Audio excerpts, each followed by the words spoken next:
Magandang araw sa atin mga kalingap.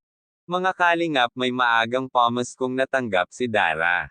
Pero bago po yan mga kalingap, kung bago pa lamang kayo sa channel ko, baka naman po pwedeng pa-like and subscribe my channel para lagi po kayong updated sa aking videos.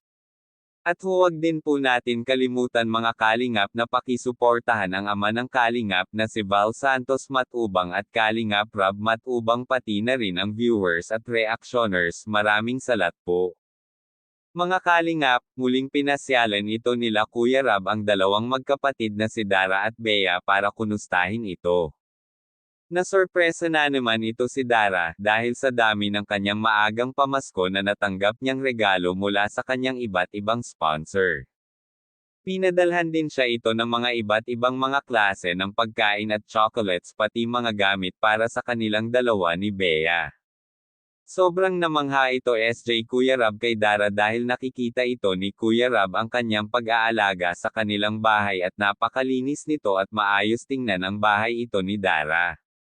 Nagpapasalamat nga ito si Dara kay Kuya Rob dahil kahit natapos na daw ang kanilang bahay ay patuloy pa rin silang pinapasyalan at binibigyan ng suporta.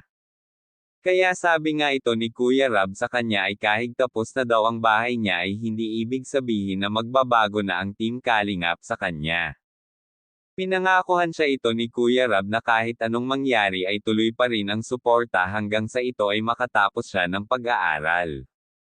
Andyan pa din ang Team Kalingap at mga K-Boys na gagabay at aalalay para sa kanilang dalawang magkapatid. Sinabihan din ito ni Kuya Rob na kung may kailangan silang dalawang magkapatid, or may problema ay huwag ito mahiya na tatawag o mag-chat kay Kuya Rob. Kaya mga Kalingap, hanggang dito na lang muna ang update natin para kay Dara. Muli natin abangan ang susunod na update. Maraming salamat po. Thank you for watching and God bless us all.